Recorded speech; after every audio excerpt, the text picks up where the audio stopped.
We have a special treat in store here with Cristovao Nwachuku, who is a Ph.D. What? Oh, thank you. Okay. I was trying to hold it like an ice cream cone, but apparently I was too far down. We had to say we have a special treat with Cristovao Nwachuku, who is a PhD candidate in the Department of English at the University of Florida and an instructor in the same department. He came to us from Brazil. He's from northeastern Brazil and did his undergraduate work at the University of Bahia. And he was going to be a lawyer. He wanted to go to law school. But what always strikes me as a reverse of what happens with a lot of people, English majors are told, oh, go to law school here. But he went to become, in Florida, a graduate student in English and has completed both his master's and is finishing up his doctorate. And I think he's going to be a very interesting presentation. So I won't get in your way anymore. Thank you. Okay, welcome. Thank you.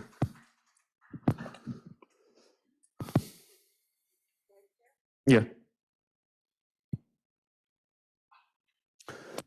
Okay, so good afternoon, everyone.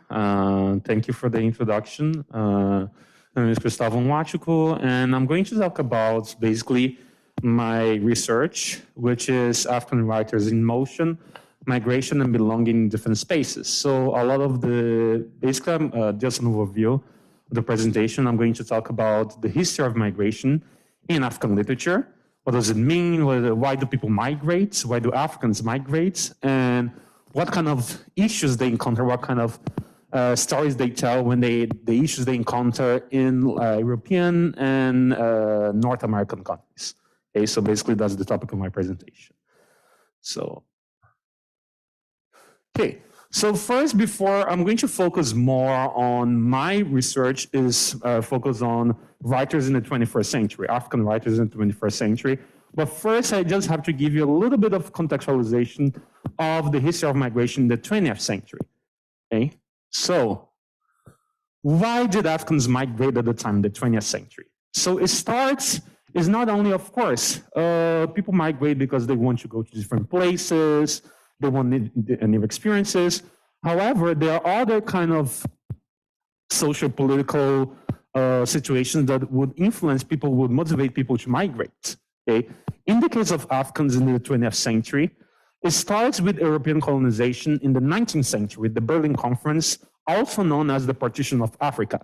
Okay, so within that conference, that was very famous because European countries were dividing basically Africa, like it says, like dividing Africa like a cake. So some took some transformed like African countries. England, for instance, took like some African countries and also the French. And then because of the partition of Africa, especially in the 19th century, then it became the colonial process started to occur. So after that, several African countries were fighting for independence in the 20th century. And then during the 1950s and 1960s, there were several countries that were gaining independence at the time. So the first one that was in West Africa was Ghana in 1954. And then the process of decolonization of removing European colonial powers went throughout like the 70s and also the 80s, but mostly in the 50s and the 60s. So why is it important to know this history? Because after there was the decolonization during the 50s and the 60s, that means basically that the European colonizers, they left African countries. However, because the system of colonization was a system of exploitation of those countries, the system was still in place.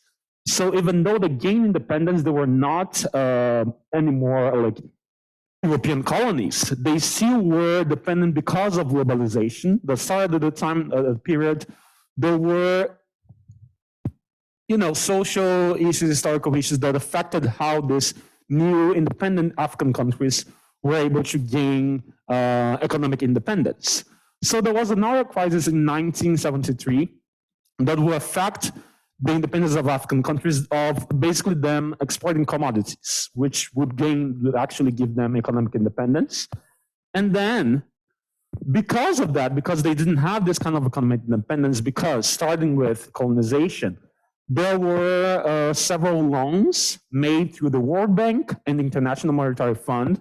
And so there is a lot of discussions about aid being given to African countries, but what a lot of people don't know is that this aid comes with some kind of a clause called structural adjustment programs.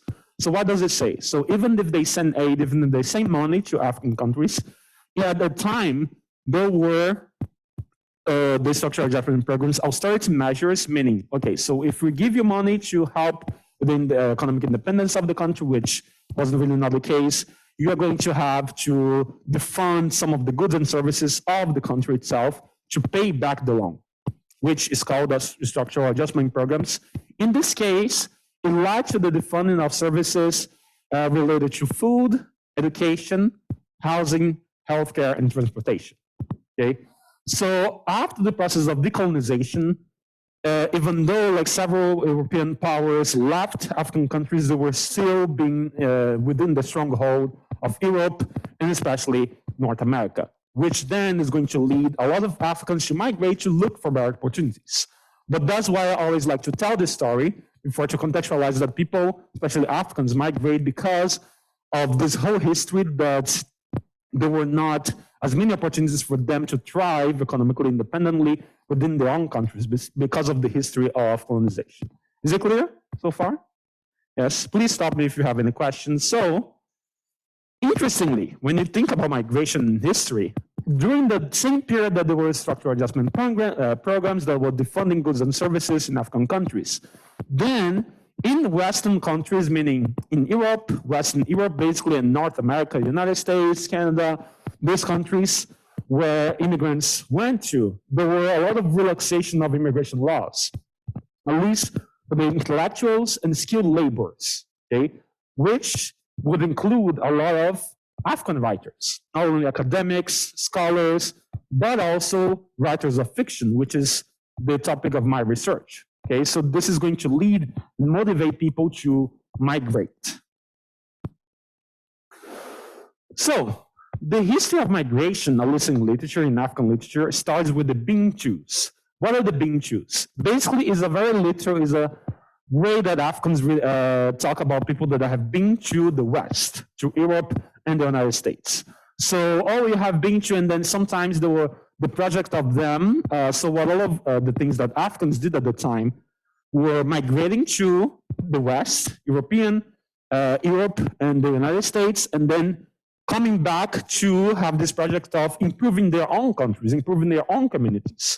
And then a lot of this project, like this collective project, was portrayed in literature with the Bintus. So after they went back to African countries, they would say, oh, you are one of the Bintus. You have been to the United States, you have been to England. So that's why it became a phrase famous at the time. So you can see that during that, like I told you before, during the process of colonization, during the 60s and 50s and the 60s, that was also the time that several writers from African countries were publishing novels, books, several works, but my focus is on novels that dealt with experience of Africans abroad.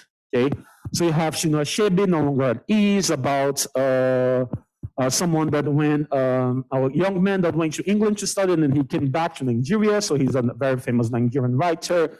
Have Wishe Method, who is also a very famous Nigerian writer with the Second Class Citizen, about her migrating to the United Kingdom to England, and is very autobiographical. It has autobiographical undertones. And Amanta Aidus, who is a Ghanaian writer, who wrote Our Sister Killjoy, someone that is about a Ghanaian graduate student. If I'm not mistaken, she's a graduate student that goes to German to study, okay? But she comes back. So novels at the time will explore Africans' experience abroad, and usually they would involve the arc of listening English, going to Western countries and coming back to their communities to, apply and help with what they learn, okay? So this was the 20th century. Now, let's go to the focus of today, which is the 21st century, okay? The 21st century, which we call the people that have been to, they do not have this name, still they are called Afropolitans. So the Afropolitan speaking basically is a combination of African and cosmopolitan. But it has different meanings. It has there's a lot of controversy about the term Afropolitan, and throughout the presentation, I'm going to explain why. So Thaïs Selassie, this woman here, she is the publisher. She published the novel Ghana Must Go about a Nigerian Ghanaian family living across, especially the United States, but also Europe, okay? And then she coined in 2005 in the essay Bye Bye Babar, the name Afropolitans, which just brought an example of the essay so you can read what exactly an Afropolitan is. And then she says, the Afropolitan they, we are Afropolitans. The newer generation of African immigrants coming sooner collected already at a law firm, chem lab, chess lounge near you. You know us by our funny blend of London fashion, New York jargon, African ethics, and academic success. Some of us are ethnic mixes, Ghanaian and Canadian, Nigerian, Swiss, others merely cultural muts, American accent, European affect, African ethos. Most of us are multilingual. In addition to English and our romantic or two, we understand some indigenous tongue and speak a few urban vernaculars. So it's really about, it has a lot of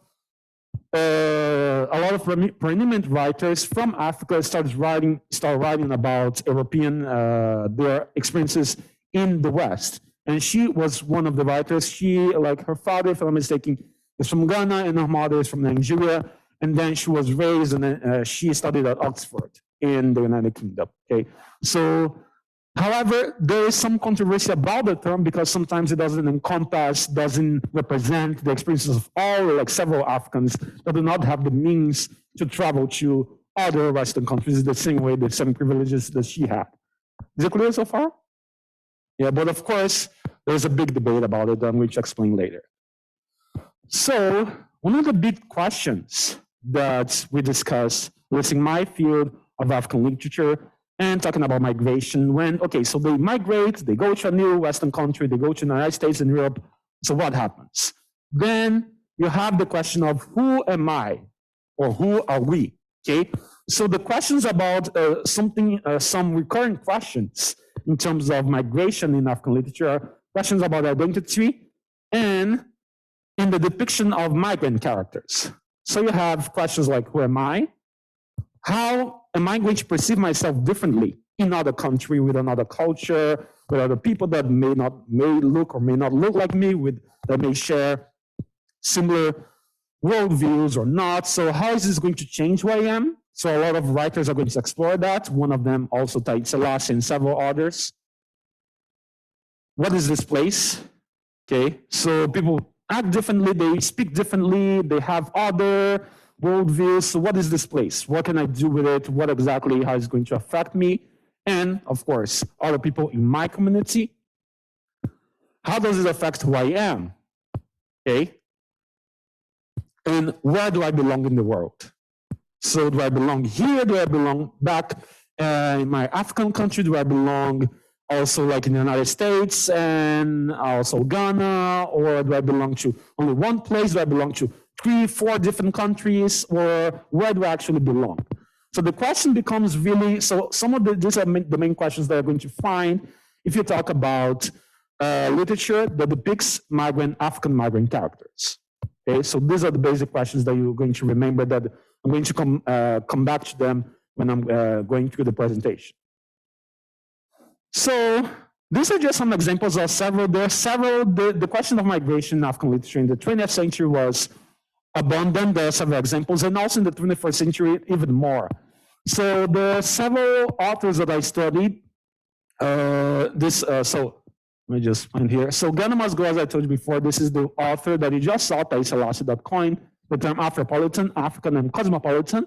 It was published in 2013. You have here Behold the Dreamers by Mbolo Mbue, that she's Cameroonian writer. It was also published in 2013. 2016, sorry, and Transcendent Kingdom by Yagyasi, Ghanaian writer, published in 2020. Many New Names by a Zimbabwean writer, published in 2013. So basically, this story, this novel, is about a Cameroonian family traveling to the United States, looking for the American dream, because they believe in the American dreams. You're also going to perceive in several of these novels, they are going to think, they're going to have this image of the West, about being all this land of opportunities and everything. Interestingly, the novel, that the Cameroonian family travels to New York, but they come to New York in 2008.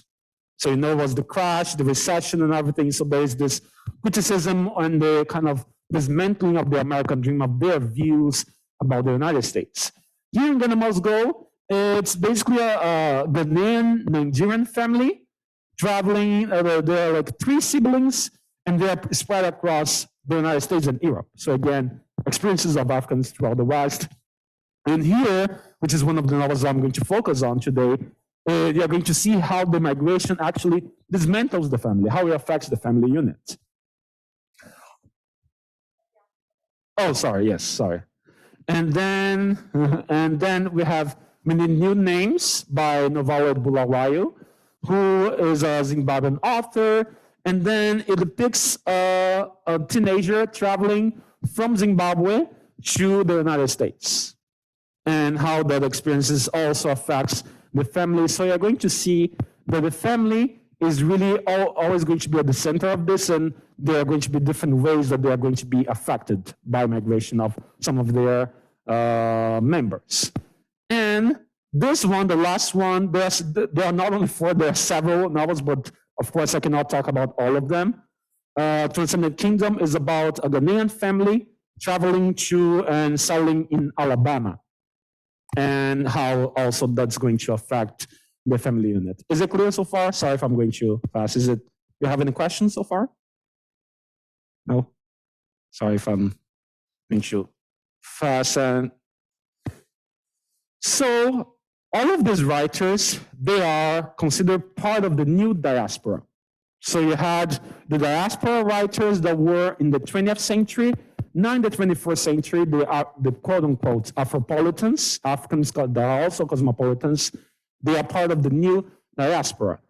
So what does diaspora mean, basically? Diaspora, in terms of the name, the term means, first, dispersal. So it's not something from Black writers themselves. I don't know if you know the context of the word. It comes from the Jewish jargon, the Torah, the Greek version of the Torah. Originally, it meant dispersal of people. So people that were dispersed throughout different places. So diaspora, in the context, in the original context, means dispersal. Now, what was the Black diaspora?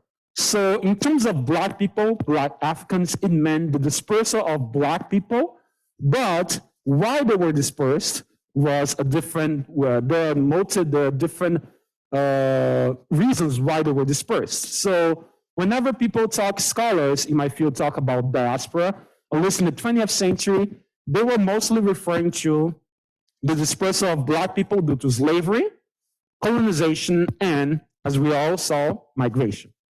Okay, so this is what the Black diaspora meant. So if you're talking or writing about the Black diaspora, about the 21st century, was related to those things.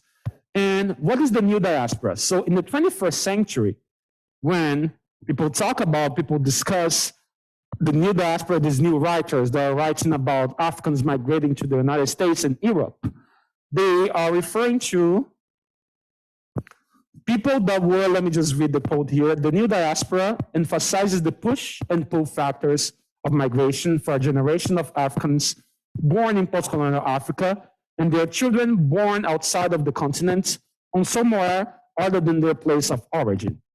Okay, so nowadays it means basically it's used as another, like a synonym of migration. So some of the writers, or people in general that migrated to different countries, they are going to have children that they are going to have this new idea of belonging. Where do I belong? Do I belong to where I was born, or do I belong to the place that my family is from? Okay, so I was like just giving an example. I myself am like a children of the diaspora, because as Professor McMaster introduced me, that my family is all from Nigeria, but my mother traveled to Brazil, and I was born there. So basically, I was by birth, I'm Brazilian, but my family is from Nigeria, so I'm Brazilian Nigerian. But there is also the question of, okay, so where do I, sometimes even I ask myself, where do I belong? Am I Brazilian, or am I Nigerian, or am I both? Which is also some of the questions. That's why I want to study Africans migrating, because that's also part of my identity. Okay? And so what exactly happens? So we're going to focus on Ghana Must Go and Transcendent Kingdom. Okay? So what exactly happens when Africans migrate, let's say, to the United States? This is one of the questions that answer. So this is, I'm going to present throughout this part of the presentation, I'm going to introduce some quotes from the book so you can see some of how the Africans are going to be depicted. So remember that Transcendent Kingdom is about the Ghanaian family traveling to Alabama. So one of the reasons why the mother motivates, so the mother talks to the family and she wants to migrate to the United States. Why? She said, she talks a lot about the space, getting more opportunities, and then she says, she was influenced by a cousin from America who sent money and clothes back to the family somewhat regularly. So because of the cousin, because of the family, she thought, oh, so because he's sending money, he's helping the family. So that means probably America, the United States, is going to have several opportunities for my family to grow. And then when she says here in this quote, also from the Transcendent Kingdom, she says, with Nana is the son, Ghana has started to feel cramped. My mother wanted room for him to grow. So not only room for him to grow, but for her to also get more opportunities to work and to, be part of this, at least this idea of the American dream. Now, what happens in the novel is that they start to perceive that, okay, so they travel to the United States, they migrate, they had this idea, okay, so we're going to work hard to make ends meet, we are going to actually travel as a family. And first, she travels with her daughter, which is Gifty, the main character of the novel, Transcendent Kingdom. And then the Chin Man is going to be her father. However, the experience of the Chin Man are going to be very important to understand the perils, how exactly discrimination is going to inform the path of the immigrants in not only these novels, but especially in Transcendent Kingdom. So for instance, Gifty, who is the daughter of the Chin Man, is going to talk a lot about the experiences of her father as a Black man immigrating from Ghana. And then she's going to say that a lot of the times people were scared of him because he was a Black man, because of his height. And then it says, the mother saw him try to shrink to size, his long, proud back hunch as he walked with my mother through Walmart, where he was accused of stealing 3 times in 4 months. They leaned him against the wall and patted him down, their hands drifting up one pen lad and down the other. Homesick, humiliated, he stopped leaving the house. So you can see that because of the way that he's going to be perceived as a threat, in a way that he was not perceived in Ghana, is going to limit the space where he can navigate throughout the United States. So a lot of these ideas of the American dream, you can see that the cousin had money, those ideas, we are going to make it in America, are going to be slowly dismantled, deconstructed throughout the novel, which happens a lot in novels that deal with migration. So, also, this is not only the experience of the father, it also affects the mother as well. For instance, the mother starts working as an AD for a guy, and then he says, "I can't believe my shithead kid stuck me with a," and then he uses the N-word, and then, "Do you speak English?" So you can see that there's this very aggressive way that he treats her, a very prejudiced way, the racist way that he treats her, because she's a black woman who is also an immigrant. And then these are also going to be some examples that are going to affect the whole family and is going to eventually disrupt the family because of this idea of coming to the United States is going to be challenged by the writer Yagyasi. And then in Ghana Must Go, they have a similar story. A family that is spread across North America and also the United Kingdom. And then they start, for instance, when they get to the United States, he is a medical student, but he doesn't have, but it's still the promise of, making his profession in the United States. But when he got there, during the heartbreaking winter of 1995, they live in a one-bedroom hovel. A wife of 1 year was sitting at the table in the kitchen, quote unquote, a corner where a stove and a sink were shoved against a wall with a tub. So you can see one of the things that I focus on is that these writers are going to the writers are going to portray people that are going to have limited spaces. The Chinchi man in Transcended Kingdom is going to not live with the house because of discrimination. And then the family in Ghana Must Go is going to have this very not secluded, but limited space to inhabit once they come to the United States. And then that's why I talk spaces of belonging.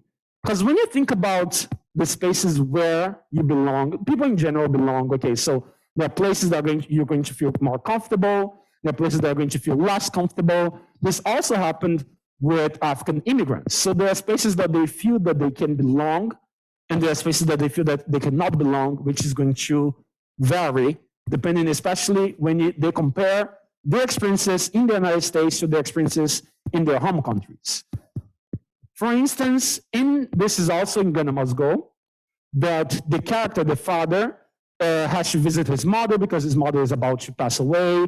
So the feeling that the way that Thais Selassie is going to depict this character is going to really be different in the way that he's going to feel the difference of the spaces of how he can travel freely. And he says, then Ghana, the smell of Ghana, a contradiction, a cracked clay pot, the smell of dryness, wetness, both, the damp of earth and dry of dust. The airport, bodies pushing, pulling, shouting, begging, touching, breathing.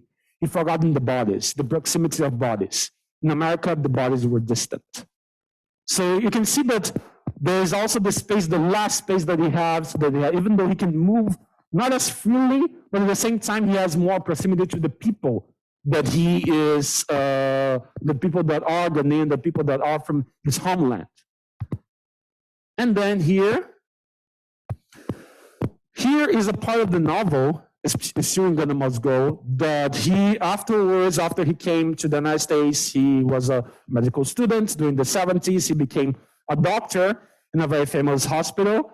And then he felt at first, the hospital based Israel, he felt at first comfortable in the hospital. He said he stride through the white and chrome halls of that Israel, feeling part of the machine now and stronger for it. So you can see that this is also going to be a place of temporary belonging, that he's going to feel that, oh, I belong in this place. However, something is going to happen that is very similar to the novel Transcendent Kingdom. So which brings us to another component that I have already been discussing, which is racial trauma. So what happens is that he operates, so the father in Ghana Must Go, he operates someone and is not a successful operation. Then what happened is that one of the members, one of the people that he operated, the person that he operated, was part of the Cabot family, and the name of the father is Keiko.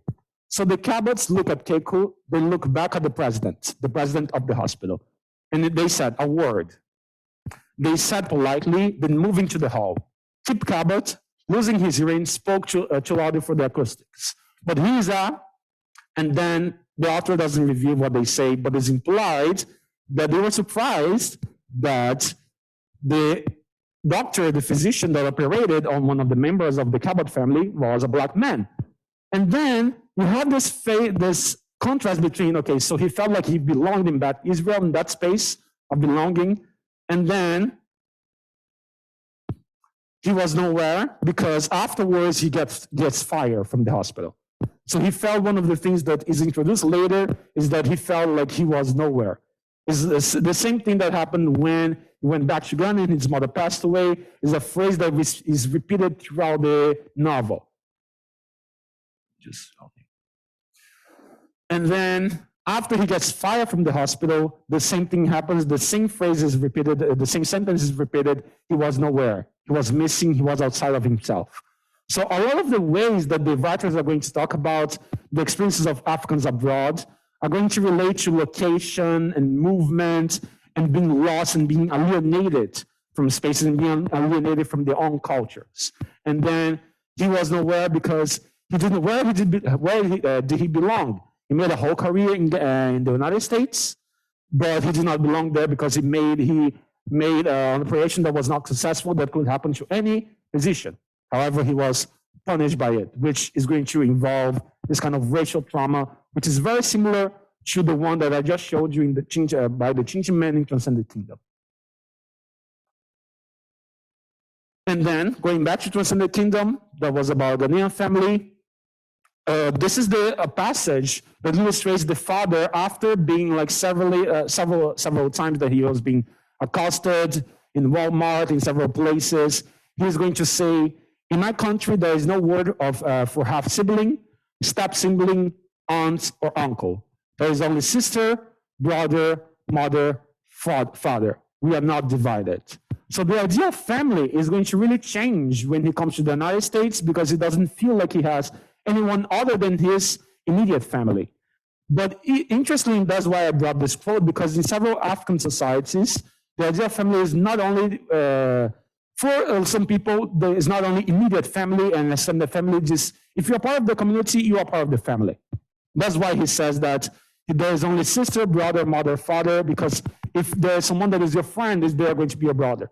Someone that is your friend is going to be your sister. Someone is your uncle. So it's very common in African societies for you have like several uncles or aunts that are not by blood, but by communal relationships. And then he didn't feel that when he was in the United States. He lost that part of his identity. He lost that part of this familial connection that extended the bounds of blood. Okay, and then after that, he leaves the family. He simply abandons the family and goes back to Ghana where he felt like he belonged. So the space of travel, the space of migration becomes the space of racial trauma. And then because of that, he goes back to Ghana and then he leaves there, the family, alone to navigate a difficult country, a punishing state. That's how Gifty, the main character of Transcendent Kingdom, sees the way that the father deserted the family. So where do we belong? Where do they belong when you have these stories of people migrating and facing discrimination in the United States and Europe? Where do they belong? Especially concerning the people in which is a question that I posed in the beginning of the presentation. Where do the children belong? Because they were born or they migrated, they grew up in the United States. So can they go back to Ghana? Can they go back to African countries?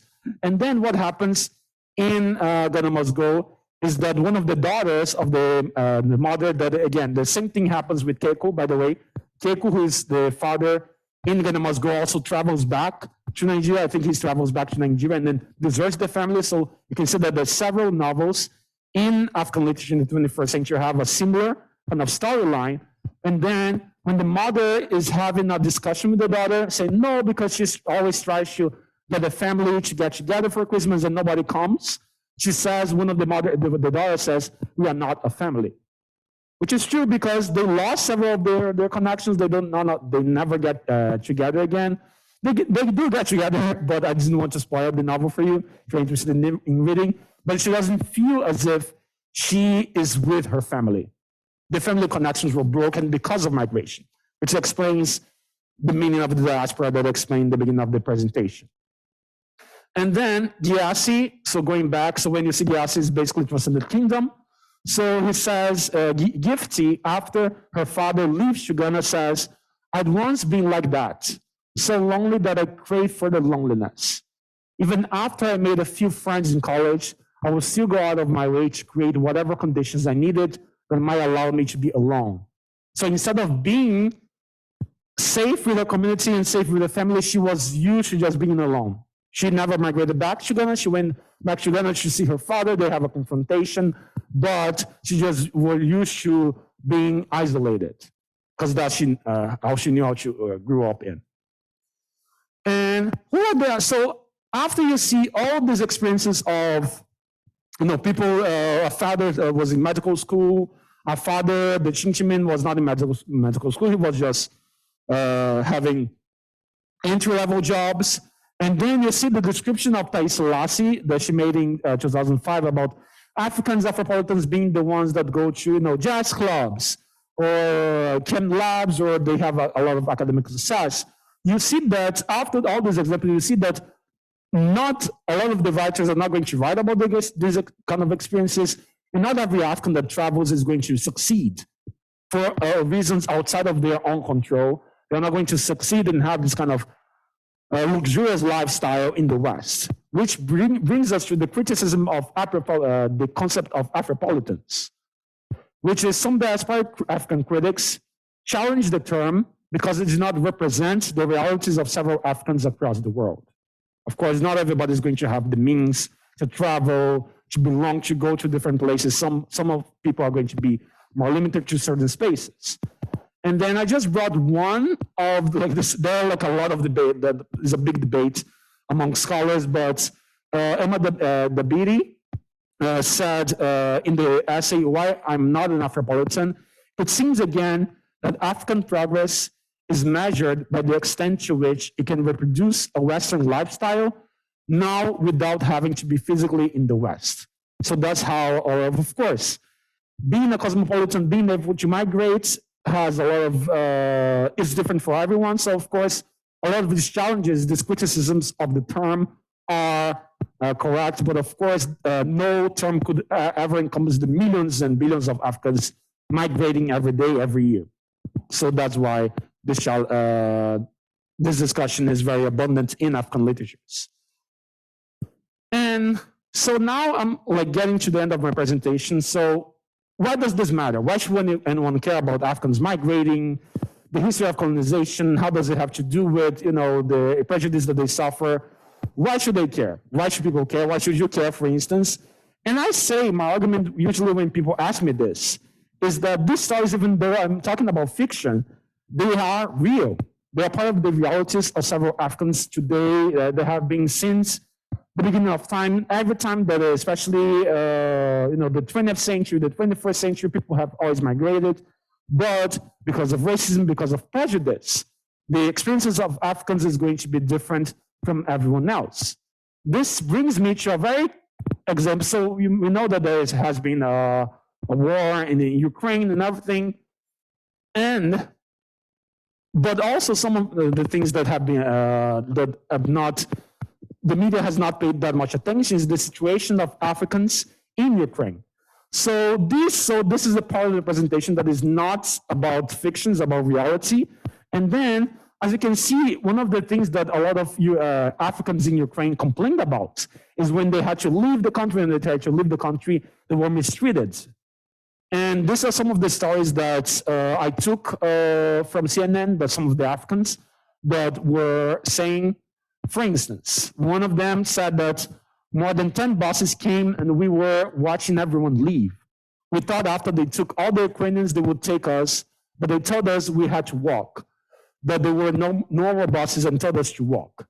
So basically, because she was an African in Ukraine, she was non-Ukrainian, she was not white, so basically they had to walk several kilometers, several miles. And then you have another testimony from an African in Ukraine that says, my body was numb from the cold, and we haven't slept in about 4 days now. That was back in a few months ago. Ukrainians have been prioritized over Africans, men and women at every point. There is no need for us to ask why. We know why. I just wanted to get home.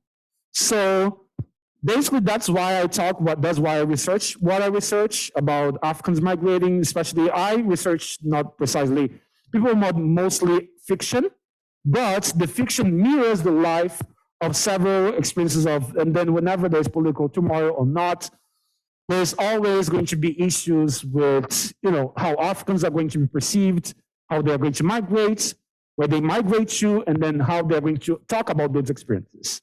That's why, for me, why storytelling is important. Okay, so these are the some of the sources that I used, and yeah, this is the end of my presentation. Thank you for hearing.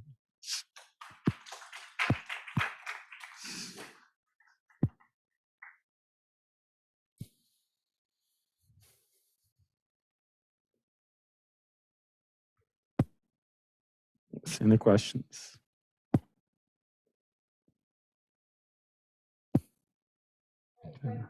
Questions on Zoom or here in our Oak Room? Okay.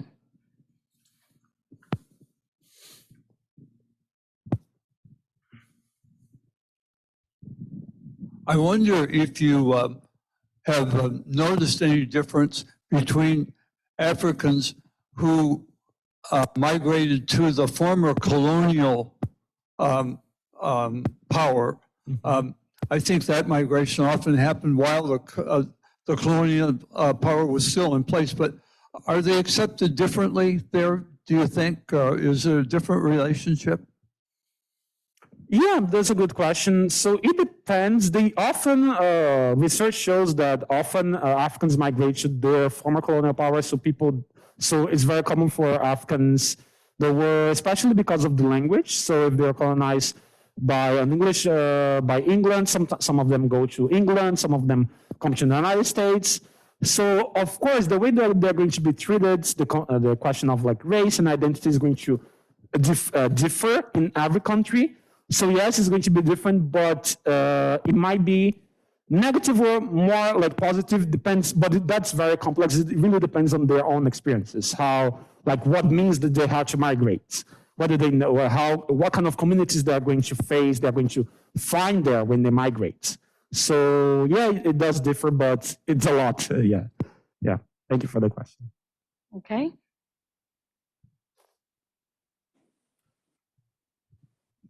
Thanks for a real insightful presentation. It reminds me that when I was living in Senegal in 1981, to call to the US cost about $4 per minute. Mm-hmm. And wow. Today, of course, we have the internet and virtual apps, and the situation is quite different.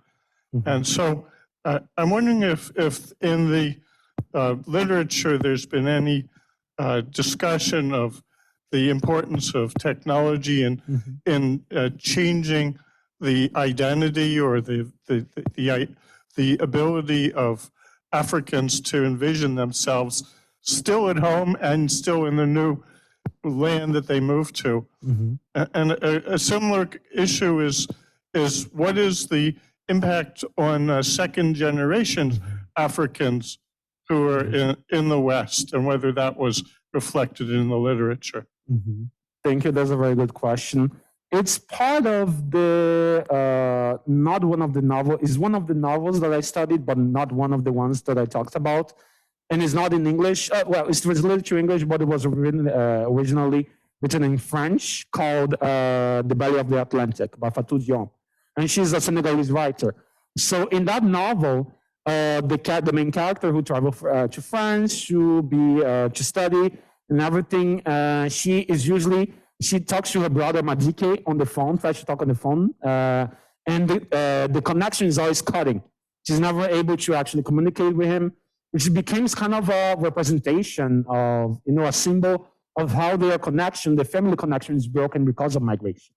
So there are some depictions of, like in literature, about technology, not that much that I'm aware of, but even when there's technology to kind of make it easier for people to connect, there's still going to be it's different, when you're far from your family, when you don't have, of course, people can form the other families, different communities, but this distance, the geographical distance is still not going to be, for a lot of, at least in the depiction in literature, is not going to be bridged by technology. But of course, there are hundreds of novels that I still need to read. And then, yeah, but that's a very good question. And the second generation of people that were born, people that mostly live in the West and do not have that much contact with their homelands or the parents' homelands. In terms of, it really depends.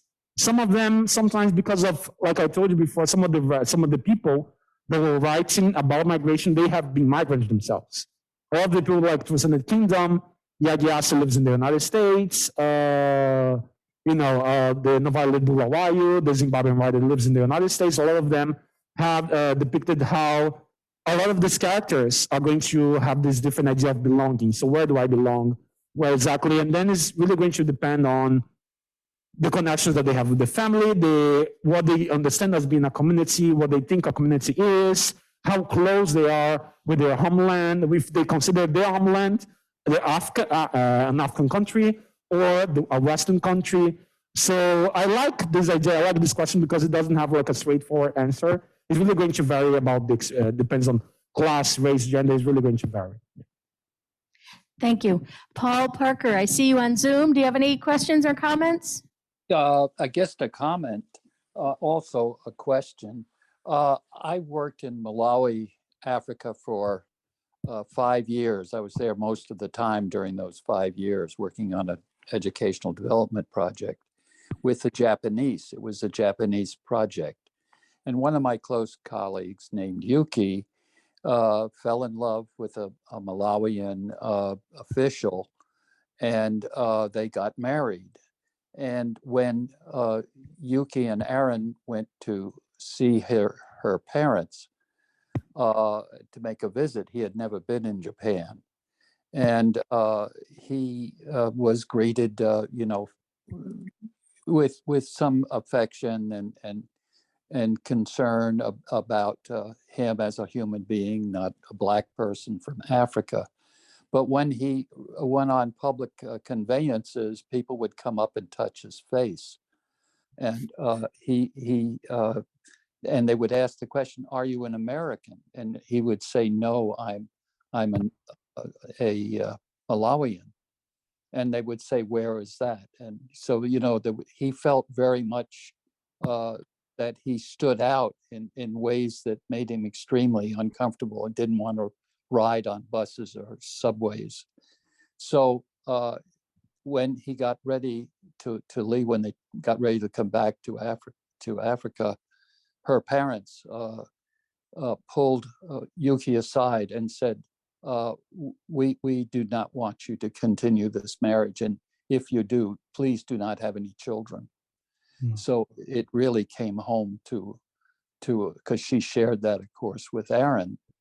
And she has had to abandon her parents, and she lives in Africa now, and we still correspond. And she's her husband was a minister and is now a member of the Malawi Parliament, and that was a stark illustration of people who go through this a kind of diaspora, trying to live in another culture. And I have experiences, I think probably Rick has, of being an American in parts of Africa. I've worked other places in Africa, and having to combat the fact that I'm not British, and in British areas. And I had to at one point, with a ceremony, be given a Canadian flag to put on my clothes so that people in town would know I was not an American. So it can go both ways, but not so intensely, of course, as you have described and the novelists have described. And I think we all feel, just as a tourist, you could feel, Adam, this isn't my home. But when you live in a place, anybody does, you're constantly raising the question, I think, I can't imagine not, of whether is this the place is home for me, or is it my former home, where I grew up, where I was born. My wife is Indonesian, incidentally. Thank you, Paul. Yes. Any other questions, comments? Richard, any final thoughts? Nope, nope. Well, we thank you so much for your insight and your program for today. Thank you. Thank you.